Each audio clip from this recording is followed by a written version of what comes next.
Pessoal, então meu nome é Jefferson Fagundes, mais uma vez muito obrigado pelo convite, eu estou muito agradecido e muito feliz em compartilhar também um pouco da minha experiência, do meu conhecimento com essas feras da implantodontia, que são meus amigos da equipe Arxis, do nosso time de professores Arxis, que também estou com muitas saudades, porque, afinal de contas, a pandemia nos afastou um pouco, mas, felizmente, virtualmente, estamos unidos, estamos compartilhando e nos divertindo também, por que não dizer assim.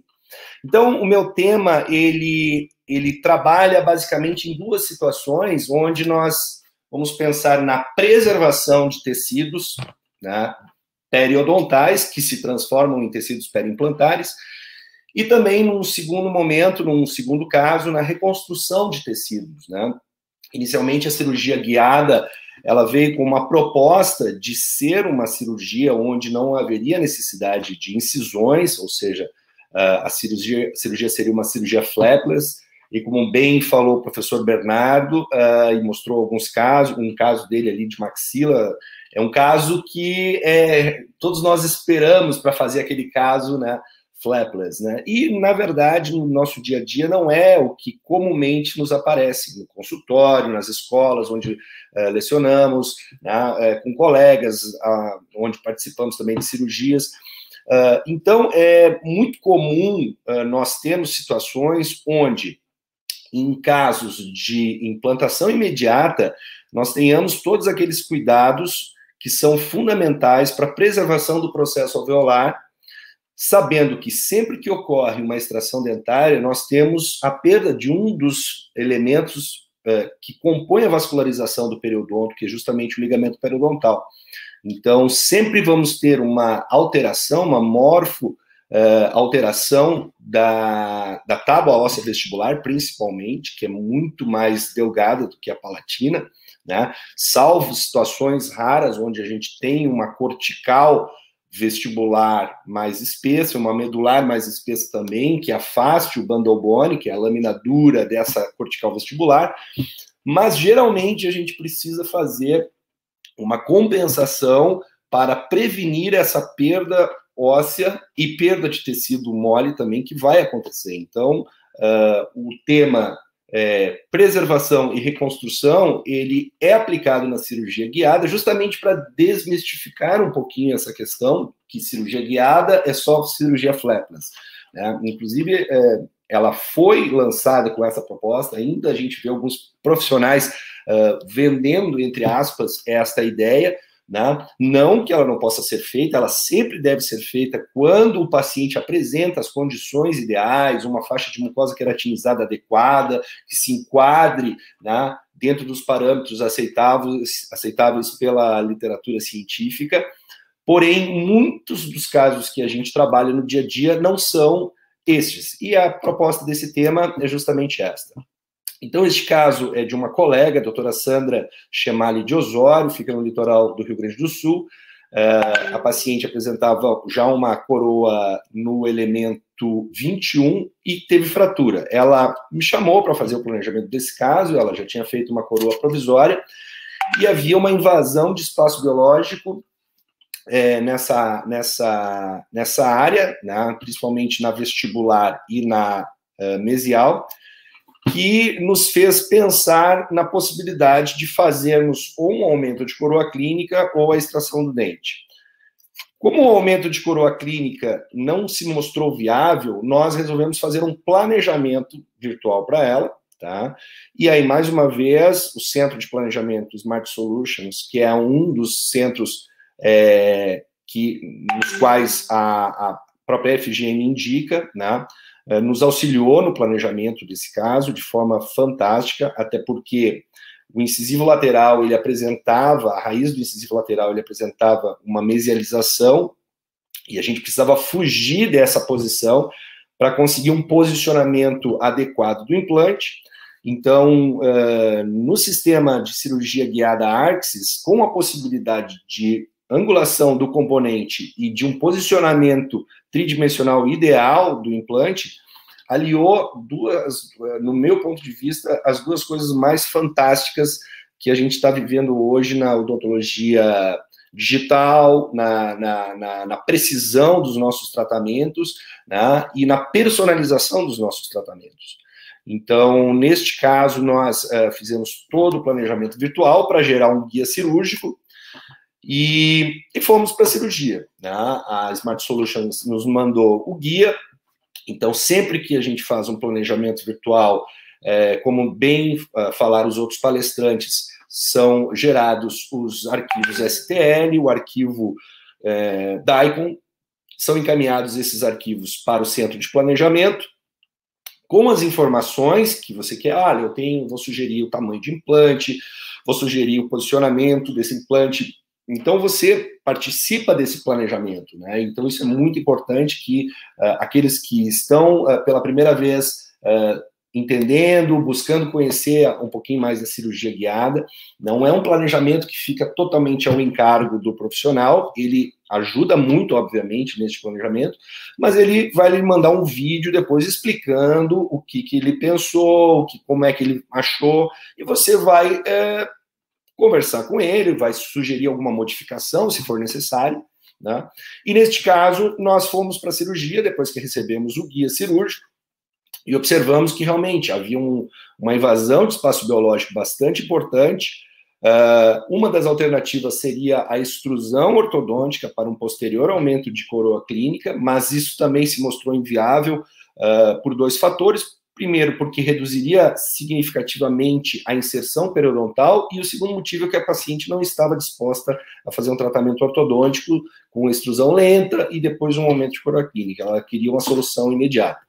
Então, nada melhor do que utilizar as técnicas de cirurgia guiada para instalar de forma precisa e exata o implante no melhor posicionamento 3D e preservar todo este processo alveolar conjuntamente com a técnica de instalação do implante guiado. Então, neste caso, sempre se recomenda uma extração minimamente traumática, ou seja, utilizar dispositivos que possam fazer a extração sem utilização de alavancas, sem elevação de flap. Então, não deixa de ser uma cirurgia flapless. Então, a cirurgia flapless, ela não é somente quando o paciente não tem dentes, ela também pode ser quando o paciente tem dentes, né? A exceção seria o final da cirurgia, onde nós vamos fazer um enxerto conjuntivo nessa região, mas não deixa de ser uma cirurgia flapless.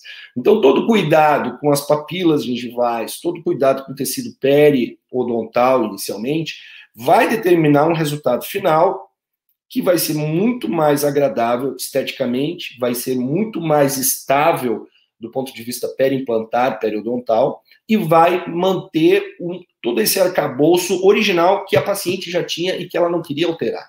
Ela não queria aumento de coroa clínica nos dentes vizinhos, ela queria manter esta configuração. Então, aqui nós utilizamos um equipamento, aqui meu agradecimento ao Dr. Ricardo Hein, daqui de São Leopoldo também, que nos auxiliou. Nós utilizamos o Bioextractor da Kinelato, então, excelente equipamento. Existem vários extratores também no mercado que têm a mesma proposta, e o objetivo é fazer uma extração dentária sem incisões e sem traumas, ou seja, minimamente traumático. Não existe sem trauma, mas um trauma controlado, um trauma que seja realmente reduzido para que o processo inflamatório, que é natural, sem processo inflamatório não há cicatrização, então esse processo inflamatório seja o mínimo possível para que o resultado seja otimizado ao máximo. Então aqui, após a extração do elemento, a gente via que realmente era uma raiz de pouco comprimento, então que inviabilizaria as outras técnicas de preservação do elemento dentário.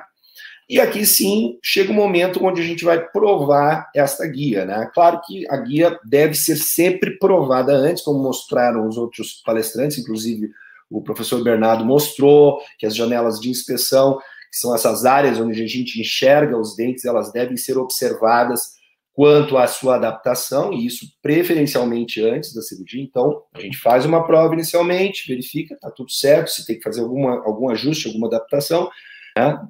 geralmente eu recebo os guias e não há necessidade nenhuma de ajuste, né? Então, isso deve certamente à qualidade da impressão, à qualidade do serviço, do centro de planejamento, e eu fico muito feliz com isso também, que é uma coisa a menos para se preocupar.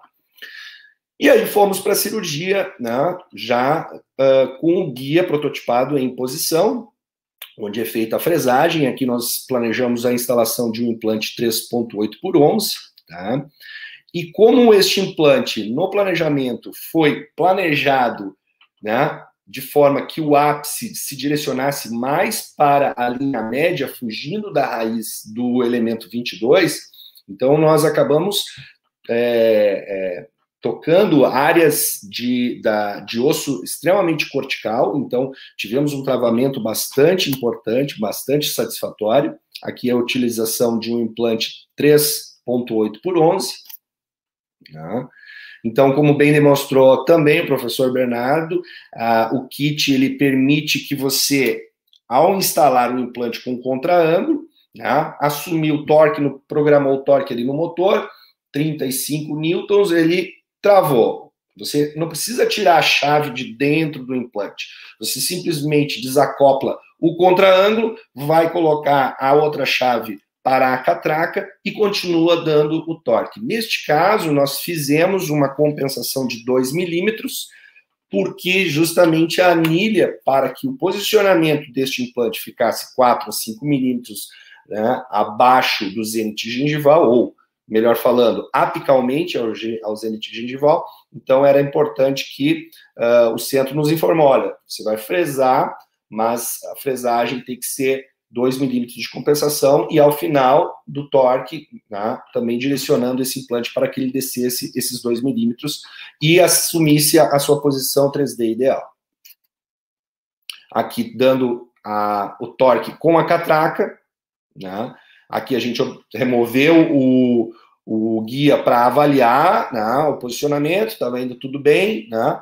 Então continuamos dando torque final e atingimos um excelente torque de 60 newtons, tá? Então, que é muito comum para quem utiliza o sistema ARCS. Aliás, é muito frequente, e isso é uma vantagem estratégica fantástica, porque o brasileiro, né, há pouco o professor Sávio falou, né, nós temos 19% dos dentistas no Brasil, e a população brasileira que, né, usa esse serviço é muito exigente, né? Então o paciente, ele vem no consultório, ele não quer sair sem dente, ele tem uma exigência, né, aos profissionais, e talvez até por conta disso que o profissional brasileiro ele se destaque tanto, que as empresas brasileiras evoluam tanto e promovam e desenvolvam materiais e produtos inovadores e lancem produtos fantásticos, como o sistema ARCS, como o sistema de cirurgia guiada, que é extremamente simplificado, como o NanoSint, que eu também uso desde 2017, com excelentes resultados. Aliás, nós teremos em breve um fórum também do NanoSint, acho que o professor Sábio vai falar alguma coisa no final. Então, também um convite a todos que estão assistindo hoje, né, para mais um fórum, mais uma palestra que será fantástica também. E aqui a gente ia fazendo uma avaliação ideal, né, do que seria o posicionamento da plataforma do implante. Então, aqui numa sonda periodontal, a gente até está aferindo ali de forma vestibular, e mais ou menos essa seria a posição do implante. E agora vem o recurso que eu acho fantástico, que é o diferencial que me conquistou o sistema ARCS, mesmo antes da cirurgia guiada, que é justamente a possibilidade de compensação, de personalização, de customização do componente protético. Então, aqui nós, com a própria coroa provisória que tinha no dente, nós fizemos a personalização do componente, para corrigir aquela posição, para que, como o implante foi posicionado mais para mesial, para fugir da raiz, então foi feita a correção. No caso, a colega nos solicitou o uso de um pilar, nesse caso, para a prótese parafusada. Aqui a ativação do pilar, e eu gosto muito de utilizar, ao invés do transferente, em alguns casos eu utilizo o próprio cilindro calcinável com a cinta metálica para provisória. Então, ela é um pouquinho mais estreita, então para alguns casos eu tenho preferência e eu vou ter uma base metálica sobre o meu pilar, então isso me dá um pouquinho mais de segurança, apesar, e mesmo assim o diâmetro final, lá pertinho do término do pilar, é um pouquinho mais estreito, isso eu gosto muito desse refino, né? Então, aqui a captura com resina flow, né, de todo o sistema, a gente vê ali a polimerização, desparafusa a coroa, remove, termina os acabamentos em mão, dando todo o perfil de emergência, zona crítica, semicrítica, ou seja, todo aquele contorno para ter o suporte do tecido, né? E aí fomos para o enxerto conjuntivo, né? Então, o enxerto foi removido do palato, geralmente o paciente já é preparado, né? Vai no final da cirurgia receber uma goteirinha palatina para proteger aquela região, então é bastante interessante isso também, essa parte de proteção. Instalado o tecido conjuntivo na vestibular e o preenchimento do gap com o nanocinte de granulação pequena, né, para justamente que ele se acomode melhor entre a parede óssea vestibular e a parede né, e as roscas do implante que estão localizadas para vestibular. Agora sim, eu vou para a prótese final. Então, acabamento, polimento, instalação, está aí o resultado pós-operatório imediato. Aqui já a paciente com a plaquinha, a goteirinha em posição, acabamento, polimento, e a tomografia, onde a gente vê o resultado de posicionamento fantástico, ou seja, a gente desviou da raiz do incisivo lateral, do 22, né, posicionamos o implante um pouquinho mais mesializado, compensamos essa diferença proteticamente, posicionando a saída do parafuso exatamente na área de cíngulo, e aqui a gente vê o resultado imediato da tomografia. Né? 90 dias após, esse é o resultado que a gente obtém. Então, o tecido totalmente incorporado, né? O volume extremamente adequado, já o tecido removida a coroa provisória, a gente vê que o epitélio já está em franca cicatrização, né? Todos os elementos que vão nos proporcionar a sequência protética, então já estão construídos. Então, essa é uma técnica de preservação alveolar que, logicamente, ela não é por causa da cirurgia guiada, mas são técnicas de preservação que nós podemos utilizar associado a uma técnica flapless de cirurgia guiada também. Então, aqui ainda com a coroa provisória, a paciente está agora em tratamento, esse caso foi feito há 100 dias, 100 e poucos dias atrás, então ainda está na fase de conclusão da coroa, e nesse caso nós estamos fazendo uma coroa em zircônia com um revestimento estético felduspático na vestibular apenas, ou seja, ela é totalmente uma estrutura em zircônia, com estética vestibular em zircônia. E agora, finalizando o fórum com o último caso, que é um caso que justamente é o oposto. Então, lá naquele primeiro caso, nós tínhamos a obrigação de preservar as estruturas periodontais, né, que se transformariam em estruturas periimplantares, da mesma maneira que nós recebemos o caso, e aqui não, aqui nós temos um caso onde o paciente já teve uma perda dentária há mais tempo, onde já sofreu pelas modificações de perda de tecido, de altura, perda de estrutura óssea. Então, eu posso simplesmente fazer uma cirurgia flapless nesse caso? Até posso, mas eu posso entregar muito mais para o meu paciente utilizando de algumas técnicas reconstrutivas que podem ser associadas ao meu tratamento cirúrgico de posicionamento do meu implante. Então, neste caso também, nós optamos em instalar o implante, e a cirurgia guiada, ela me proporciona uma chance maior de estabilidade do meu implante, mesmo em situações limítrofes, ou seja, eu tenho uma maior chance de conseguir fazer uma carga imediata ou uma estética imediata com uma provisória. E isso é muito importante, porque a própria provisória ela já vai me dar um suporte de cicatrização para todos os tecidos que eu for regenerar, que eu for reconstruir, tá? Então, esta é o outro lado da moeda, ou seja, é a parte onde nós vamos fazer um trabalho de reconstrução. Então, nesse caso, nós tínhamos algumas opções, ou a gente poderia trabalhar com um bloco, um bloco autógeno, ou fazer uma regeneração óssea prévia à cirurgia, mas nós tínhamos a opção também de utilizarmos um implante estreito, 3.3, tá? Nós tínhamos uma altura excelente, só que nós não tínhamos muita espessura. Mas com a cirurgia guiada, eu tenho menos variação da minha fresagem. Se eu tenho menos variação, ou seja, quase nenhuma variação, eu tenho maior precisão de instalação do meu implante, eu tenho maior precisão de fresagem e aumento significativamente a minha estabilidade primária, que é desejado em muitos casos, tá? Principalmente em casos como esse, onde eu desejo instalar um pilar definitivo e já uma coroa provisória. Então, esse era o meu desafio, instalar o caso. Mas, além desse desafio, como a vida de dentista nunca é fácil, sempre existem problemas, sempre existem situações que podem piorar o nosso dia a dia. Como o paciente havia perdido há muito tempo, houve uma extrusão do antagonista e, completando a isso, havia a mordida da cruzada nesse caso.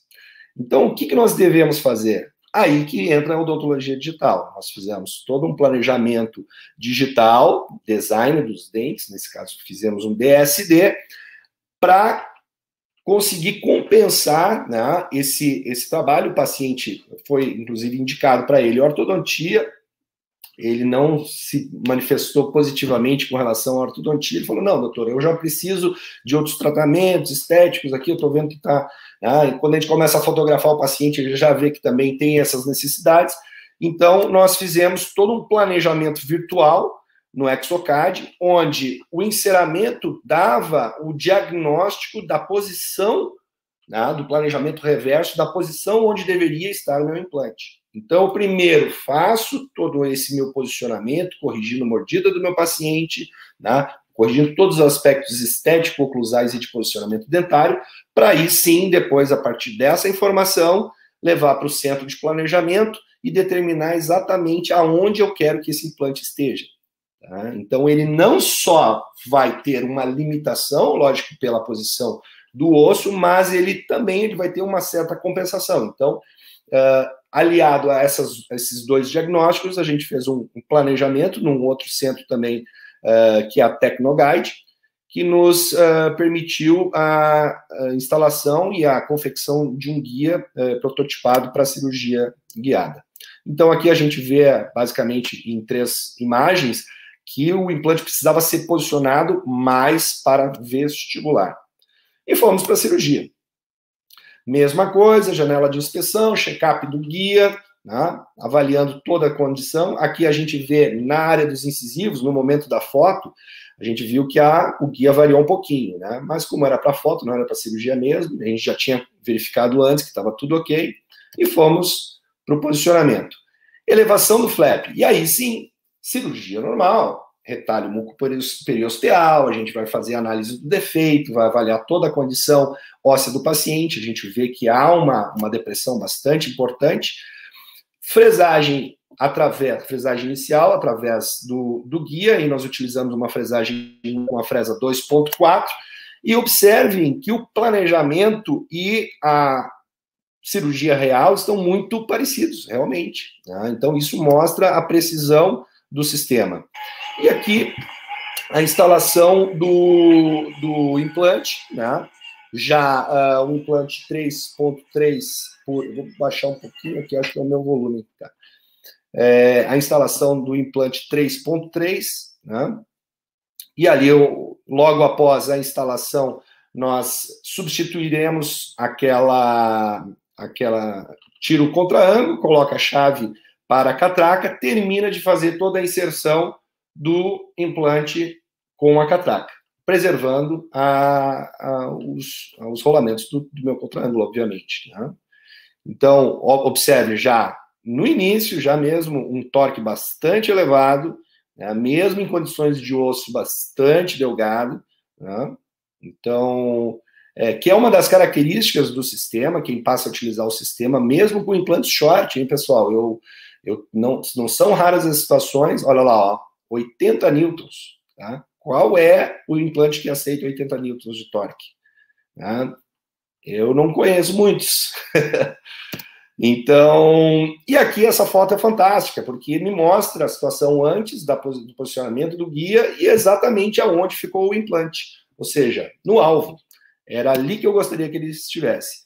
E agora vem a parte reconstrutiva. Neste caso, nós optamos por um munhão, né, um munhão estreito, área de pré-molar, né? Então, como bem falou também o professor Bernardo, quanto mais estreito for o meu componente, mais espaço eu tenho para formação tecidual, e como o objetivo é a formação tecidual mesmo, então remoção do tecido conjuntivo, primeiramente faz o enxerto, né, na vestibular, e aí sim, né, observem também que um perfil periimplantar foi desenhado nesse alvéolo cirúrgico do implante, tá? Justamente para criar todas as condições de arco côncavo regular natural dos dentes naturais, e após o enxerto conjuntivo, aí sim, né, a utilização do nanocint na região de defeito. Tá? Agora, a minha cirurgia está concluída, estrutura pronta, tudo prontinho, vou para a parte de provisionalização. Mais uma vez, posso utilizar aqui o transfer multifuncional, e eu gosto muito, tem sempre na minha gaveta, são aquelas capinhas de acrílico que a gente utiliza para fazer coroas provisórias, né? E aqui é uma dica muito fácil, né? Abre o buraquinho no meio, escolhe uma que sirva, preenche com resina flow, polimeriza, aí depois, né, mesmo que ela não fique completamente polimerizada, você vai remover, vai completar ela em boca e vai instalar. Como o caso nós tínhamos também a extrusão, e eu não quero toque nesse elemento, eu só quero que o provisório atue para melhorar um pouquinho a estética do paciente, também é um dos objetivos, mas para principalmente manter todo o contorno, né, periimplantar já na cicatrização, nós deixamos o elemento sem toque algum, né? Aqui uma vista vestibular imediata da cirurgia. E aqui eu termino a minha palestra mostrando o posicionamento ideal que o meu implante teve. Mais uma vez, compensando também, além da cirurgia guiada. Então, eu aproveito o benefício da personalização do componente protético Arxis. Isso são duas ferramentas que mudaram a minha vida no meu dia a dia. Então, são coisas que a gente não conseguia fazer de outra maneira, ou até conseguia, mas não tão adequadamente quanto nos proporciona o sistema Arxis. E aqui eu gostaria de deixar meu muito obrigado a todos.